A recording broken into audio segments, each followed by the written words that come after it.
glorioso até a volta de Jesus. Amém? Nós vamos fazer um momento aqui que nós muito gostamos, muito amamos de fazer, que é apresentar uma criança. Amém? E nós queremos chamar aqui a Pietra, a Bárbara, o papai e o João, a minha esposa também, para me auxiliar.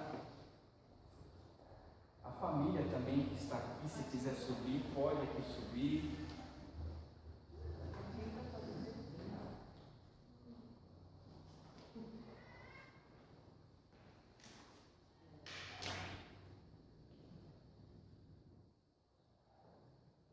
Amém. Esse é um momento glorioso, né? A família se reúne, né? Para a gente ver o quanto que uma criança, ela é abençoadora dentro de um lar, né? A criança, ela vem com certeza para somar em nossas vidas.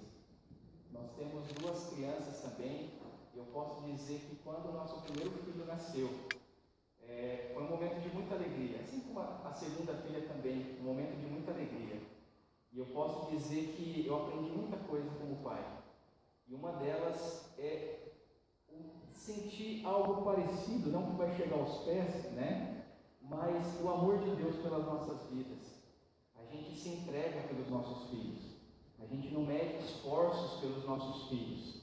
Independente do que esteja acontecendo. E aqui está a Pietra, com 6 meses, amém?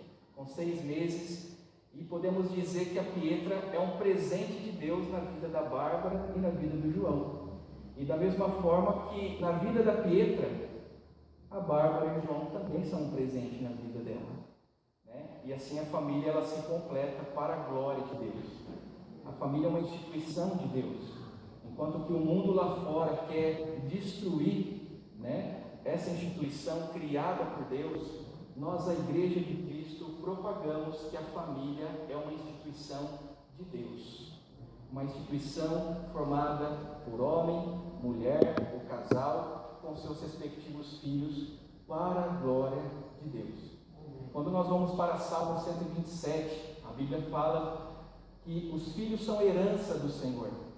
E de fato, é através dos filhos que há continuidade das nossas gerações, há continuidade do nosso laço familiar, há continuidade daquilo que nós aprendemos um dia, que nós melhoramos um dia, que nós transferimos para a sociedade por meio dos nossos filhos. Então, isso quer dizer o quê? Que vocês como pais, nós como pais, todos aqui que nós somos pais, com os nossos filhos, nós temos uma responsabilidade muito grande, que é o quê? Sermos exemplo para eles, para que eles também sirvam a Deus na sociedade de forma exemplar, para que outras vidas também possam se chegar a Cristo por meio deste exemplo, por meio desse testemunho diário que é a vida com Cristo. Amém? Que Deus abençoe a vida de vocês. Vieram de longe, de Brasília eles vieram para apresentar, claro, vieram ver a família, né? Mas aqui trouxeram a Pietra para ser apresentada aqui na nossa igreja. Olha só, fez questão de estar aqui. Então, para nós é uma satisfação muito grande. Que Deus abençoe vocês, aonde vocês estiverem, que tudo que vocês porem as mãos possa prosperar, possa abençoar, e que a Pietra veja em vocês sempre pais exemplares, amorosos, e que isso ela possa proliferar por meio deste exemplo aonde ela estiver também. Amém? Vamos orar pela Pietra, vamos pegar ela aqui, né? Eu quero convidar você para se colocar de pé. Você vai ser um agente abençoador neste momento, amém? Você vai proferir palavras de bênção sobre a vida da Pietra, para que a Pietra seja uma criança abençoada, para que ela cresça na graça e no conhecimento de Deus, para que lá na frente, quando ela já jovem, ou melhor, desde já, vidas possam estar sendo alcançadas através dela, vidas possam estar sendo impactadas por meio dela, para que os pais também tenham as mãos de Deus sobre a vida deles na educação da Pietra, com muita paciência, com muito amor, né? Dedicação, que eu sei que são coisas, atributos, adjetivos que vocês já possuem com certeza. Amém?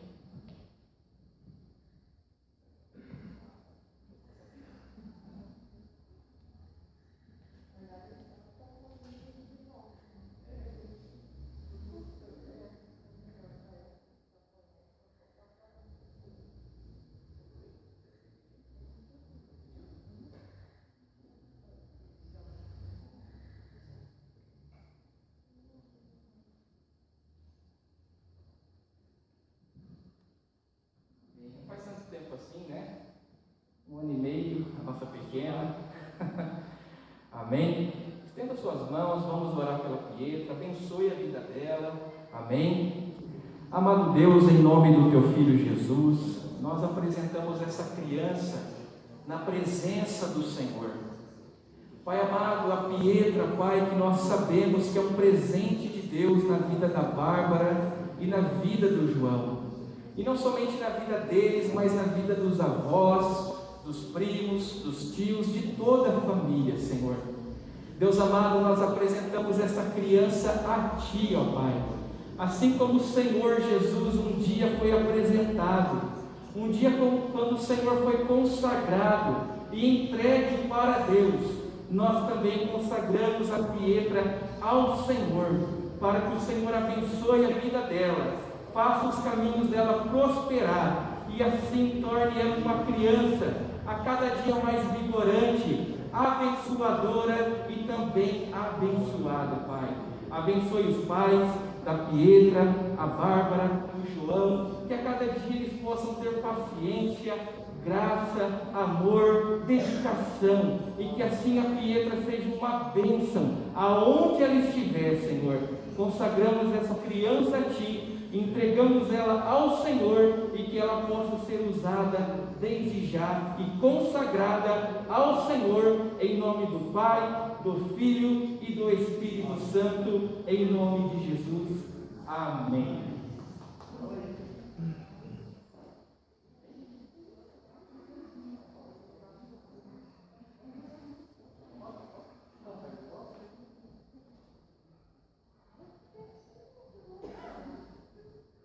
A gente vai aproveitar aqui e entregar uma lembrancinha para vocês, um certificado, mais uma lembrancinha.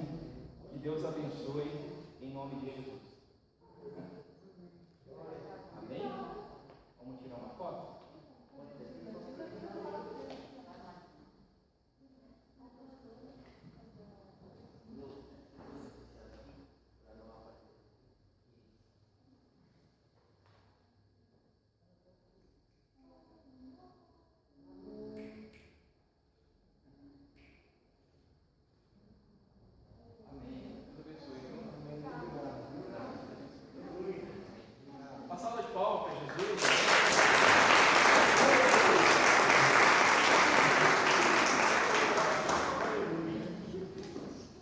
Amém, glória a Deus, glória a Deus. Deus já abençoa pelo simples fato dos pais se proporem a consagrar a criança, né? Amém? Pode se assentar em nome de Jesus, glória a Deus. Eu quero convidar você a abrir a sua Bíblia, livro de Ezequiel, capítulo de número 37.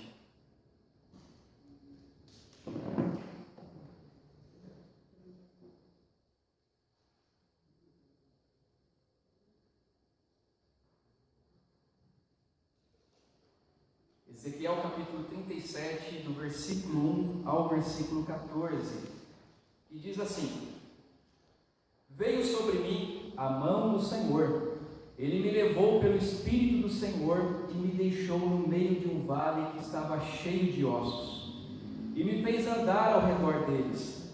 Eram muito numerosos na superfície do vale e estavam sequíssimos.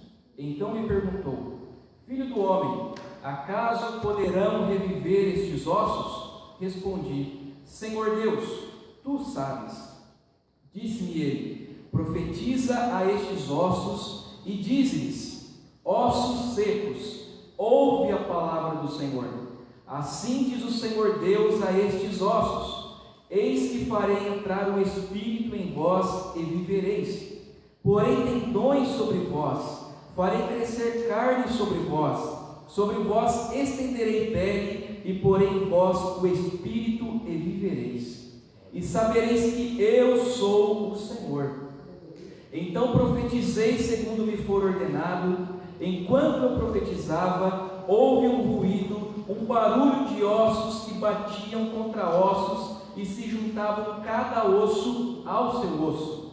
Olhei, e eis que haviam tendões sobre eles, e cresceram as carnes, e se estendeu pele sobre eles, mas não havia neles o Espírito.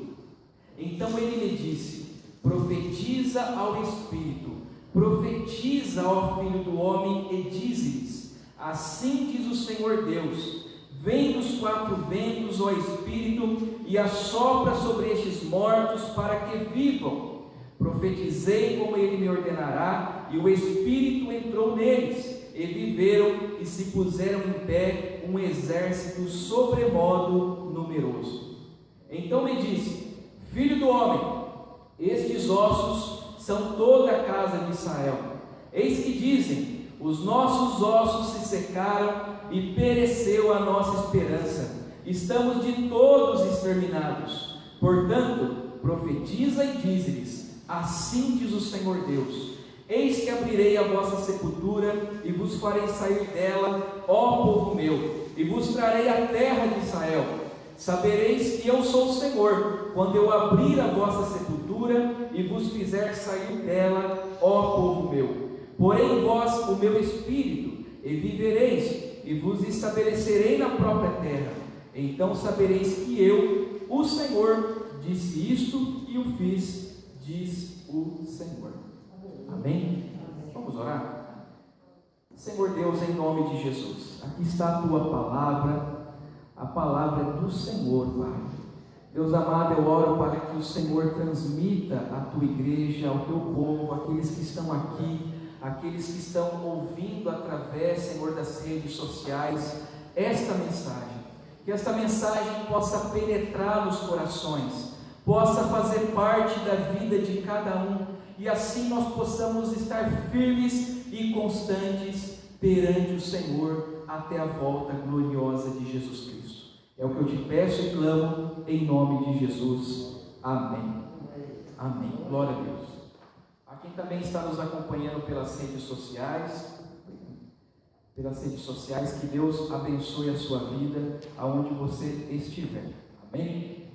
Eu quero falar com você nessa noite. O texto ele é bem claro, mas eu quero falar com você sobre o vale de ossos secos. Mas eu quero dar um tema para essa mensagem, e o tema desta mensagem é Revivendo no Vale. Amém? O tema desta mensagem é Revivendo no Vale.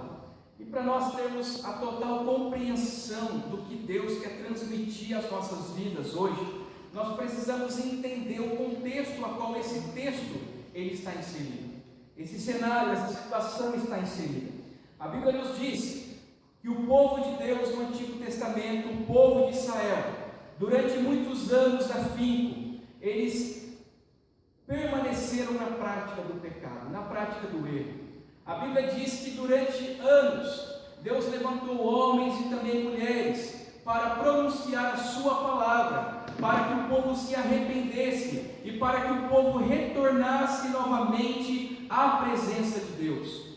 Só que diz a Bíblia que o povo, ao invés de obedecer, seguir as orientações do nosso Deus, a Bíblia nos diz que eles permaneceram na prática do erro, na prática do pecado. O nosso Deus, como nós bem sabemos, perante a palavra dele, ele é um Deus de amor, mas perante a sua palavra nós também sabemos que ele é um Deus justo e que exerce, se necessário for, a sua justiça e o seu juízo. E foi exatamente o que Deus então decretou sobre aquele povo. Decretou o juízo dele sobre o povo de Israel, o povo de Deus no Antigo Testamento, porque eles não decidiram se arrepender dos seus pecados. E diz a Bíblia que num certo momento na história, o Império Babilônico se levanta contra o mundo e começa a avançar contra todo o Oriente Médio. Passou-se a guerra contra o Egito, em Carquemis, por volta do ano 605 a.C. E exatamente neste período, após a guerra contra o Egito, após Babilônia ter guerreado, vencido e conquistado o Império Egípcio, foi então que este novo império, o Império Babilônico, avança com as suas tropas e ali se prostram, se colocam diante da nação de Israel, propriamente Jerusalém, capital do Reino do Sul de Israel, e conquista toda Jerusalém. Muitas pessoas foram levadas presas e exiladas para a Babilônia. E na primeira leva de judeus que foram levados para a Babilônia estavam os nobres judeus. E dentre esses nobres judeus estava um rapaz chamado Ezequiel. Até então a palavra de Deus não havia sido proferida diretamente a Ezequiel, mas por volta de 3 a 4 anos que o povo estava preso e exilado na Babilônia, Deus começa a falar com Ezequiel, a falar algo que o povo talvez menos esperava. E olha só, nós vemos por meio disto, por meio deste exemplo, deste cenário, o quanto Deus ele ama o seu povo, mesmo que ele esteja exercendo a sua justiça e o seu juízo, se necessário for. Porque lá no exílio, lá na Babilônia, Deus então começou a falar com o povo de Israel através de Ezequiel. E há um determinado momento em seu livro que Deus começa a falar com o povo e lembrá-los das suas práticas, dos seus erros, dos seus pecados, para que eles entendessem claramente o porquê que eles estavam no exílio, o porquê que eles estavam presos. Mas há um determinado momento que Deus começa a falar com Ezequiel, e este começa a proferir ao povo que futuramente Deus restauraria a sorte daquele povo, levando aquele povo novamente de volta ao seu país, restaurado, para que adorassem a Deus, para que fossem testemunhas de Deus e assim cumprissem os propósitos de Deus através da vida deles. E é sobre este cenário que agora Ezequiel está. O capítulo 37 é uma das falas, é um dos pronunciamentos de Israel, de Ezequiel, sobre uma palavra que ele recebeu de Deus, sobre uma restauração que Deus traria sobre o seu povo. Mas eu gostaria que você mergulhasse e pensasse, imaginasse comigo o que Ezequiel viu, o que Ezequiel presenciou no capítulo 37. A Bíblia diz que ele é levado pela mão do Senhor a um vale, e neste vale haviam ossos secos. Eu começo a olhar essas palavras, os versículos 1 e o versículo 2, e na minha mente vem um cenário devastador sobre aquele povo, sobre aquele vale. Um vale repleto de ossos. Aqueles ossos não tinham sinal de carne nenhuma sobre eles. Ezequiel não relata que haviam abutres rodeando aquele vale em busca de carne, porque nem carne havia sobre aqueles ossos. Ezequiel ele não retrata um cenário que haviam bichos comendo aquelas carnes putrificadas, porque não havia carne sobre aqueles ossos. A Bíblia diz que aqueles ossos estavam ali permeando, estavam isolando, estavam pairando sobre aquele vale, e aqueles ossos eram sequíssimos. Eu não sei se você já presenciou um vale, acho que todos aqui já viram um vale na sua vida, né? Um vale, dependendo, claro que não é uma regra, mas o vale costuma ser um lugar bonito até mesmo. O vale é rodeado por montanhas, e dependendo da localização, existem florestas, existem rios, existe vida naquele lugar. Mas neste vale que Ezequiel havia sido colocado por Deus, não havia nenhuma destas coisas. Muito pelo contrário, haviam apenas ossos, e estes ossos eram ossos secos. E isso me faz concluir uma coisa, que a questão não é o vale, o problema não é o vale, mas é o que está no vale, pois é o que está no vale que faz aquele vale ser o que ele realmente é. Deus ele não entra aqui no esmero, no detalhe, se outra hora este vale ele tinha florestas, rios, pássaros, que simbolizam vidas, que retratam vida. Mas muito supostamente, no passado, este vale possuíam essas coisas. Muito possivelmente, no passado deste vale havia vida. Mas agora Deus está retratando uma cena a Ezequiel, aonde não mais existe vida. Apenas ossos, apenas morte, apenas falta de esperança, apenas falta de perspectiva, apenas um lugar frio e morto. E é exatamente assim, meus irmãos, que muitas das vezes eu e você estamos diante de Deus, frios e mortos diante de Deus. Não existe mais vigor em nossa vida cristã, não existe mais força em nossa relação com Deus, não existe mais raiz fincada sobre a terra de forma profunda que nos faça nos grudar a Deus, porque o nosso vale, a nossa vida se tornou um lugar repleto de ossos secos, sem vida e sem vigor. Agora, existem sintomas quando nós estamos nesse estado espiritual. Existem sintomas na nossa vida. Por exemplo, a Bíblia deixa claramente escrita o que é certo e o que é errado. E de repente aquilo, baseado nas Escrituras Sagradas, que outra hora era evidente que é um pecado nós praticarmos, nós então começamos a praticar. É uma sonegação aqui, é uma mentira ali, é um adultério ali. E aquilo que outra hora era uma grande situação, um grande problema que poderia causar em nós, deixa de ser. E aquela famosa frase: não tem problema. Não tem problema fazer, todo mundo faz. Não tem problema mentir, todo mundo mente. Não tem problema adulterar, todo mundo adultera. Não tem problema sonegar, todo mundo sonega. E assim nós vamos conforme a maré vai levando e conforme a maré traz e leva. Isso é um sintoma de que o esfriamento espiritual, se não chegou, se não está chegando, já chegou em nossas vidas. Sabe um outro exemplo? Quando você tem claramente na sua vida aquilo que é escrito para obedecer a Deus e você deixa de obedecer a Deus. Aquele ato de rebelião, aquele ato de rebeldia, sabe aquela rebeldia que nós vemos muitas das vezes nas igrejas? Entenda uma coisa: antes de uma rebeldia acontecer por alguém dentro de uma igreja, é porque essa pessoa já se rebelou contra Deus. Se essa pessoa se rebelou contra Deus, todas as áreas da sua vida ela irá se rebelar. Antes era um excelente pai, um excelente marido, agora não é mais.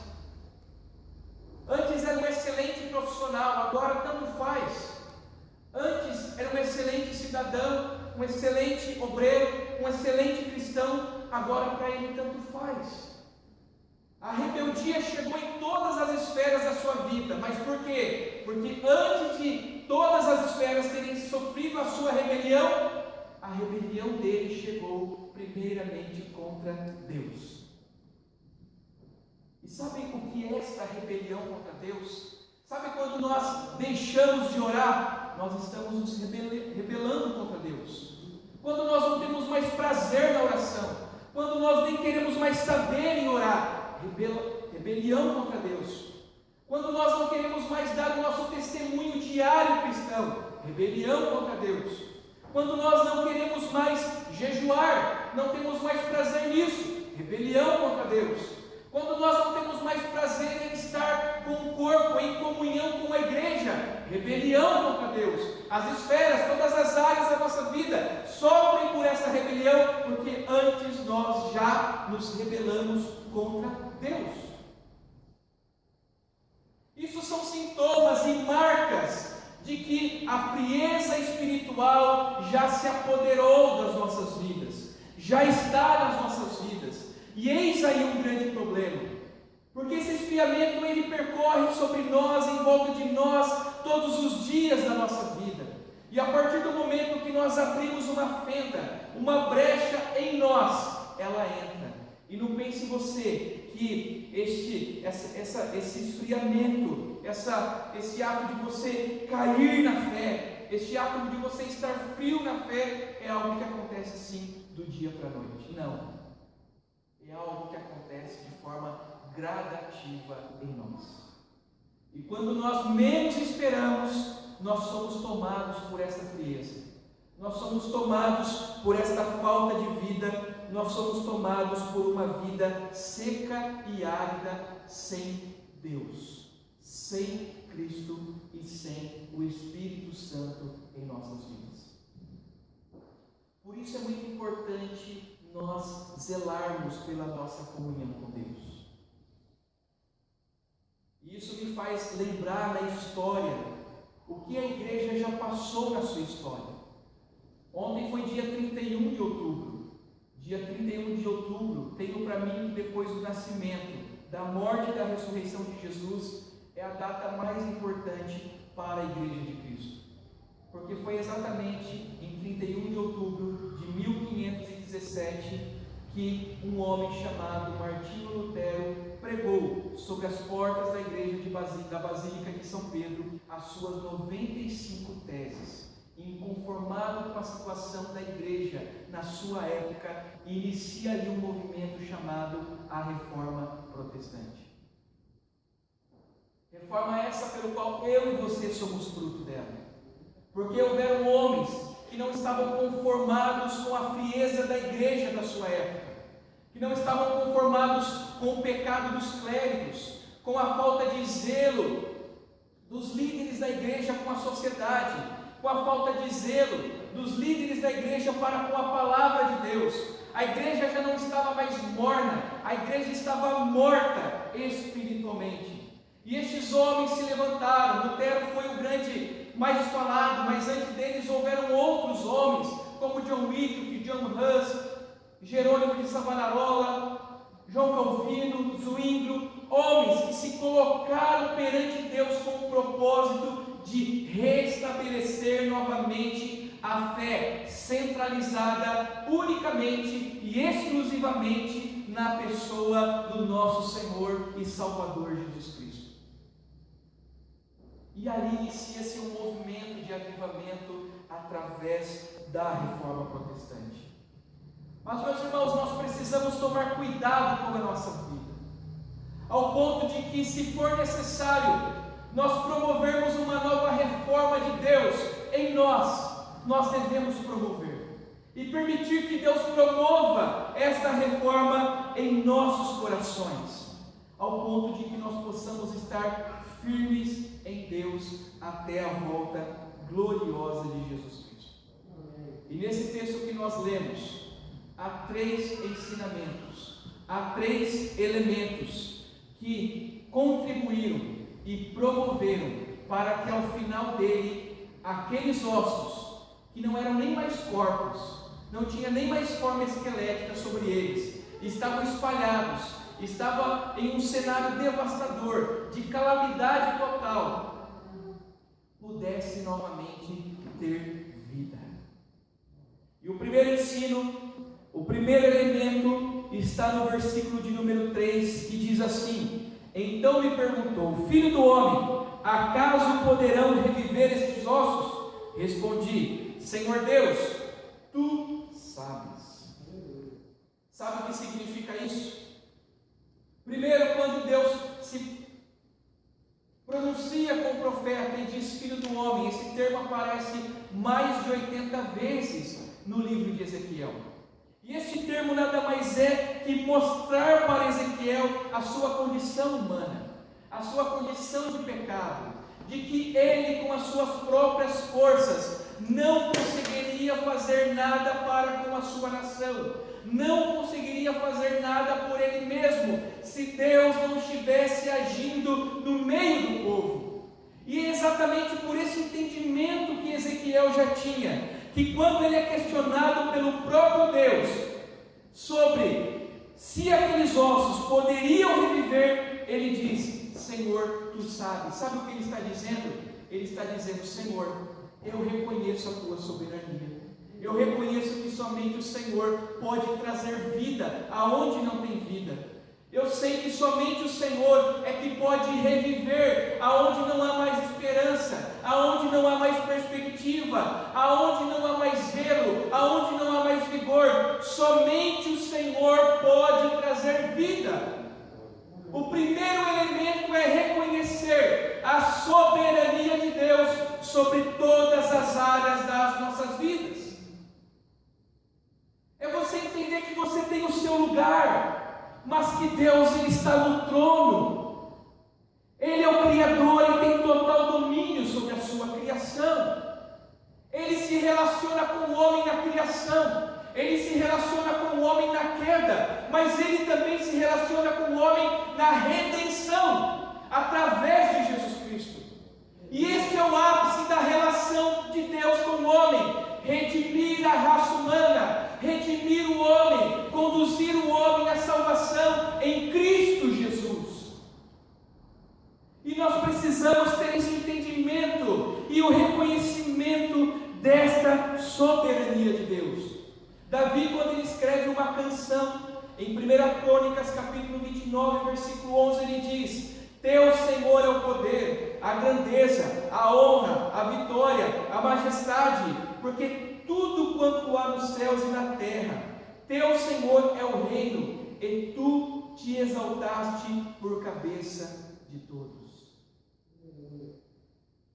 Deus, ele continua sendo Deus independente da circunstância, meus irmãos. E é necessário nós reconhecermos isto. Talvez você não está com uma vida plena e vigorante perante Deus, porque até aqui você tem feito as coisas do seu jeito, porque até aqui você tem agido do jeito que você pensa que tem que ser, e você só tem batido cabeça, você tem somente quebrado a cara, e você não tem encontrado solução para ter novamente uma vida plena com Deus, vigorante com Deus, uma raiz forte em Cristo Jesus. Porque você tem feito do seu jeito.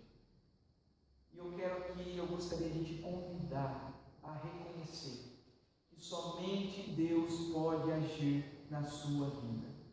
Somente Deus pode trazer vida aonde não há mais esperança de vida. Somente Deus é que pode fazer isso.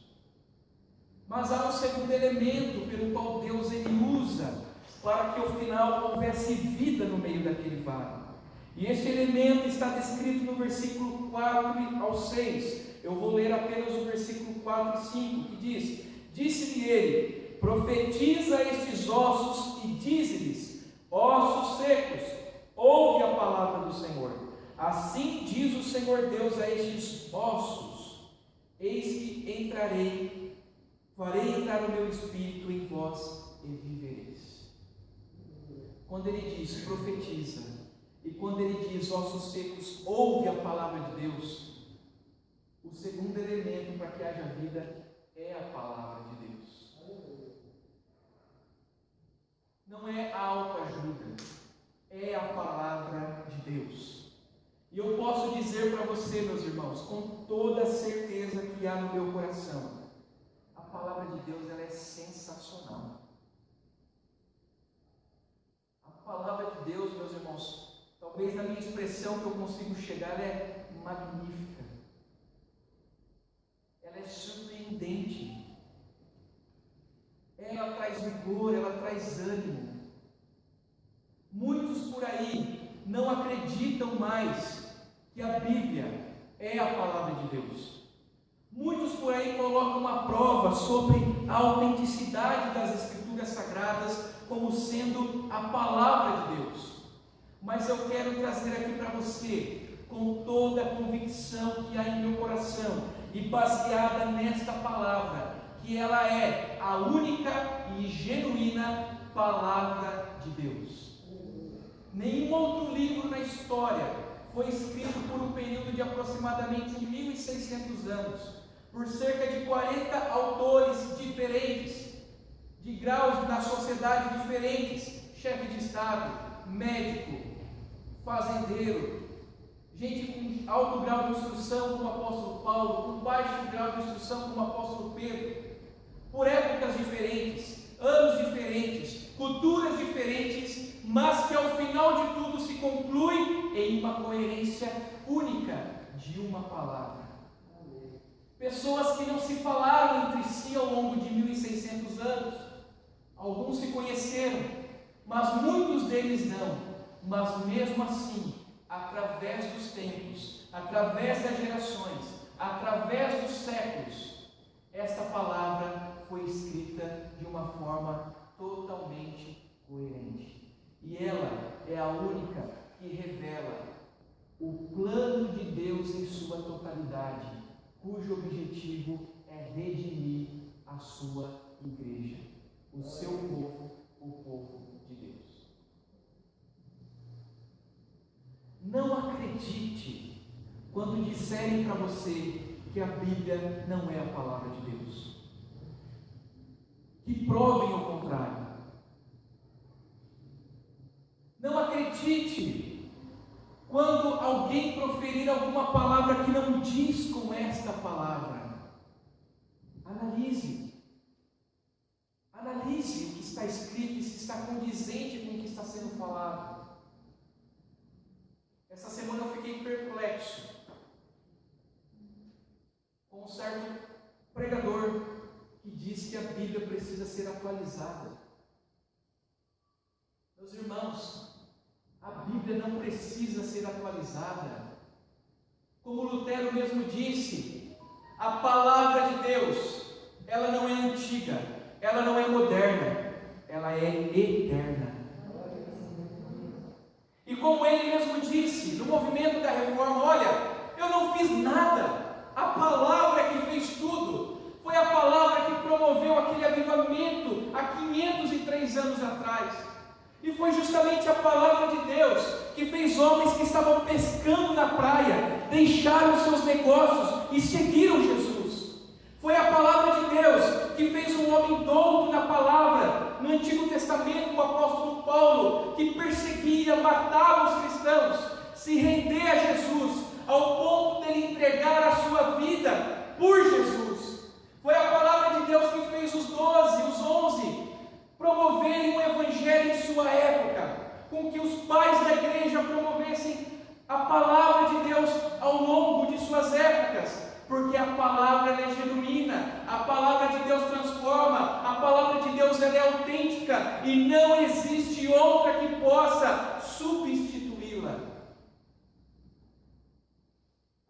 Se eu falar para você, eu posso dizer que eu sou a prova real de que essa palavra, ela é viva.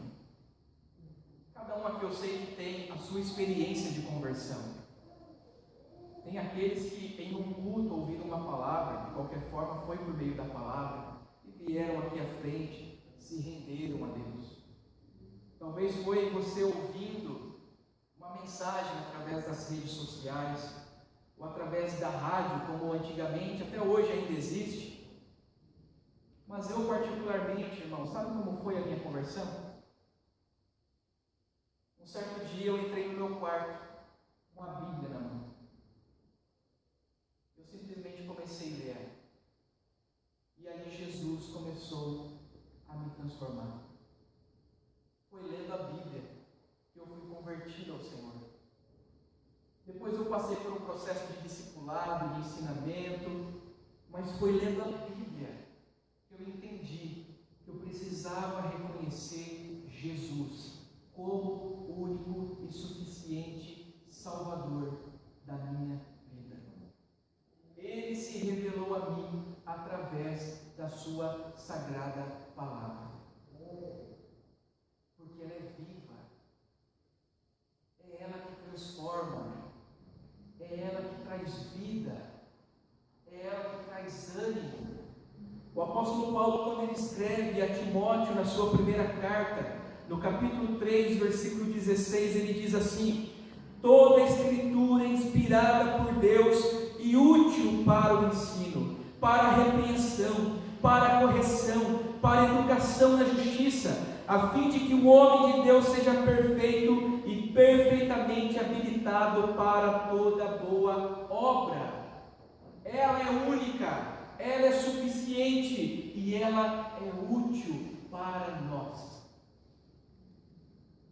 Faz 20 anos que eu passei pela experiência da conversão.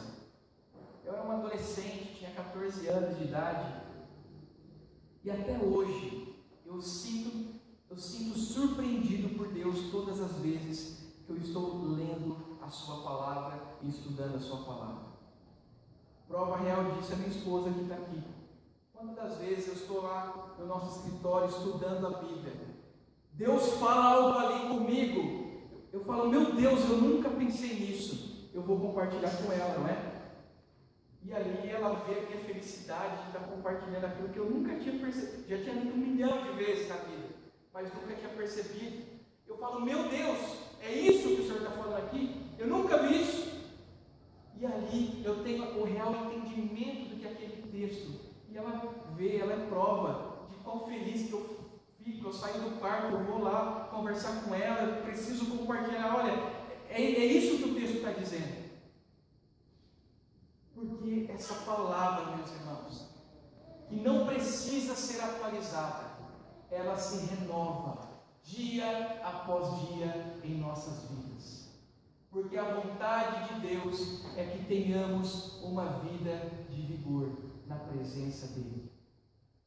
E se for necessário Ele renovar em nós, não atualizar, amém? É diferente, mas se Ele for necessário renovar em nós a Sua palavra, mostrar a nós coisas que outra hora nós não víamos, Ele vai fazer, porque a vontade de Deus é que a sua igreja, o seu povo, a noiva de Cristo, seja um povo vigorante na sua presença. Portanto, não acredite em qualquer ensino, mas baseie-se sempre suas decisões na palavra de Deus. O salmista, no capítulo 119, versículo 28, ele diz: a minha alma de tristeza verte lágrimas, fortalece-me segundo a tua palavra. Salmo 119, 50. O que me consola na minha angústia é isto, que a tua palavra me vivifica. E no versículo 105 diz: lâmpada para os meus pés é a tua palavra e luz para os meus caminhos. É ela que nos dá força, é ela que nos dá vida, é ela que ilumina os nossos passos para entendermos o caminho até o alvo, que é Jesus Cristo. É somente ela. Não existe outra palavra a não ser esta palavra. Mas há um terceiro elemento. Veja só. A palavra de Deus, ela começa a agir em meio àquela situação. Tanto que no versículo 7 diz: então profetizei segundo me for ordenado, e enquanto eu profetizava, houve um ruído, um barulho de ossos que batiam contra ossos e se ajuntavam cada osso ao seu osso. Quando a palavra de Deus ela entra em ação, meus irmãos, não existe mais comodidade.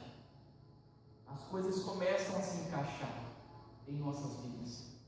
A sua vida que outra hora estava totalmente largada espiritualmente falando, estava desleixada espiritualmente falando, a sua relação com Deus estava largada, as coisas começam a se encaixar. E eu começo a imaginar que esses ossos, o braço, um osso de um braço de alguém não estava perto do restante da ossada do próprio corpo. Eu imagino que estava espalhado, cada parte estava espalhada, estava uma bagunça aqui do lado. Aquele vale estava uma calamidade, uma catástrofe, todo bagunçado. Mas de repente, quando a palavra de Deus é posta em ação, as coisas começam a se encaixar no seu devido lugar, porque é assim que Deus quer e é assim que precisa ser, para que tenhamos uma vida em Deus, vigorante em Deus. Mas o terceiro elemento está descrito ali no versículo de número 8 e 10, que diz assim, 8 ao 10, que diz: olhei, e eis que haviam tendões sobre eles, e cresceram as carnes, e se estendeu a pele sobre eles, mas não havia neles o Espírito. Então ele me disse: profetiza ao Espírito, profetiza ao Filho do Homem, e diz-lhe: assim diz o Senhor Deus, Vem dos 4 ventos, ó Espírito, e assopra sobre estes mortos para que vivam. Profetizei como ele me ordenará, e o Espírito entrou neles, e viveram, e se puseram em pé um grande exército, sobremodo numeroso. O terceiro elemento é o Espírito de Deus. O Espírito de Deus é a cereja do bolo, meus irmãos. Há uma necessidade do reconhecimento da soberania de Deus. Há uma necessidade de que a palavra de Deus esteja em nossas vidas, mas há uma necessidade de permitirmos o Espírito de Deus entrar em nós, porque o Espírito de Deus é o agente consolador. O Espírito de Deus é aquele que convence o homem do pecado, da justiça e do juízo. O Espírito de Deus é aquele que é o nosso verdadeiro e único guia para a verdade. E o Espírito Santo de Deus entrou naqueles corpos, aqueles ossos que de repente tendões começaram a crescer, carne começou a crescer, pele começou a crescer, mas que ainda não haviam vidas, não havia vida. De repente, pela palavra, o Espírito de Deus entra sobre aqueles corpos e eles se colocam de pé como um grande exército que nem mesmo Ezequiel podia contar de tão numerosos que eles eram. Não tenha você o pensamento de que a sua vida é uma desgraça, de que não há mais solução na sua vida relacional com Deus, de que ela não possa ser reestruturada novamente. Isso é o que o diabo quer fazer você pensar, para que você fique nesse estado miserável de sem relacionamento com Deus. Porque uma vida sem relacionamento com Deus é uma vida na miséria. E é isso que o diabo quer fazer que você pense e que você permaneça nessa situação. Havia um jargão no meio daquele povo, que está no versículo 11. Olha só o que eles diziam: os nossos ossos se secaram e pereceu a nossa esperança, estamos todos exterminados. Isso é o que pairava na boca do povo lá no cativeiro. Para eles não havia esperança mais alguma. E é o que muitas das vezes passa em nossas mentes, passa em nossos corações. Você que está aqui presencialmente, você que está nos acompanhando nas redes sociais, não permita que este pensamento paire na sua vida. Em nome de Jesus, reconheça Deus na sua vida. Traga a aplicação da palavra de Deus na sua vida. E permita que o Espírito Santo de Deus haja na sua vida, pois somente assim haverá vida, haverá perspectiva, haverá vigor, haverá fortalecimento, haverá força e haverá relacionamento com Deus. E foi exatamente o que aconteceu com esse povo, ao ponto de ao final Deus dizer assim: porém vós o meu Espírito e vivereis, e vos estabelecerei na vossa terra. E ele complementa: por quê? Porque eu sou o Senhor, eu disse, eu fiz. É somente Deus que pode fazer isso. Amém? Vamos se colocar de pé, em nome de Jesus.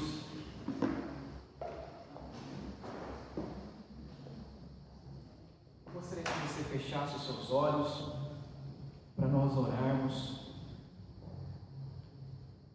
Talvez você está nessa situação. O seu vale, a sua vida, está repleta de ossos secos. Não tem mais esperança alguma, perspectiva alguma para você. Mas eu quero que você entenda que o grande prazer de Deus é trazer vida novamente sobre você.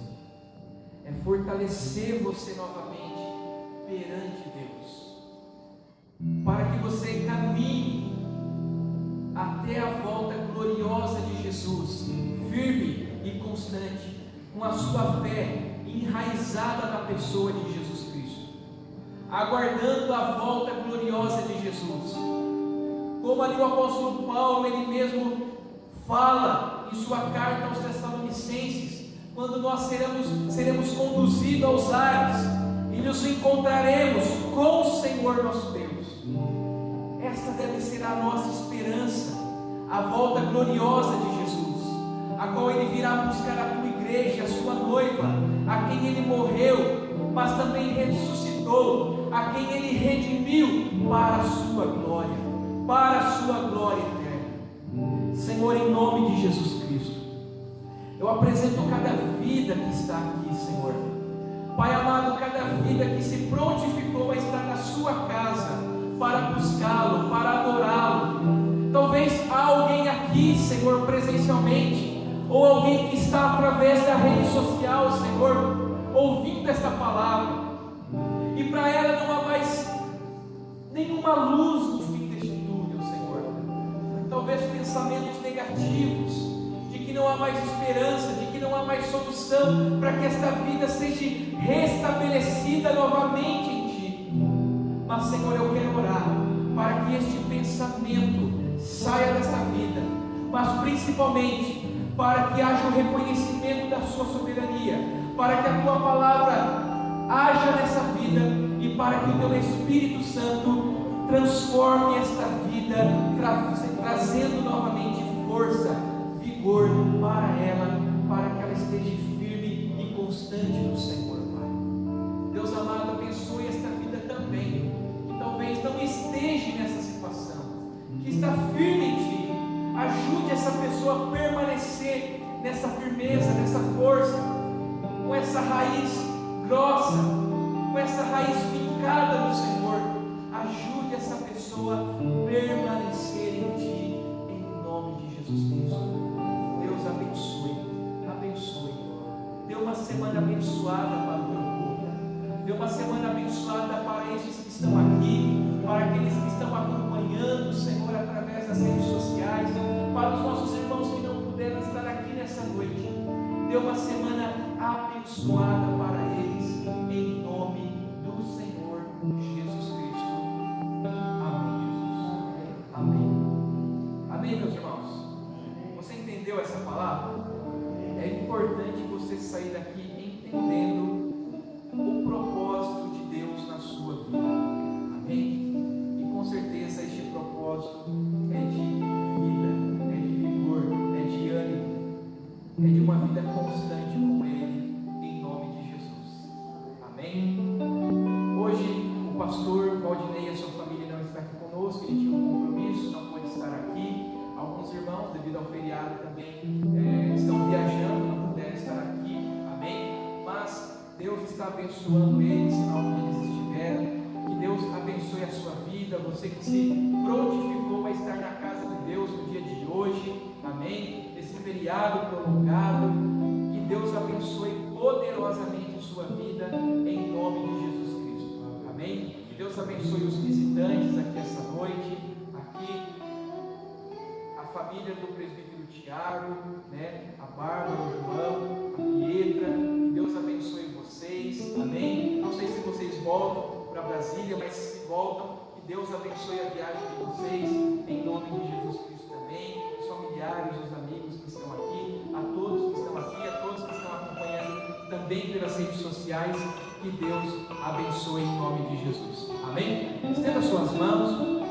Que o grande amor de Deus, o nosso Pai, que a graça do nosso Senhor e Salvador Jesus Cristo e que as eternas consolações do Espírito Santo de Deus esteja sobre a sua vida até a volta gloriosa do nosso Senhor e Salvador Jesus Cristo, e que você possa dizer amém. Deus te abençoe.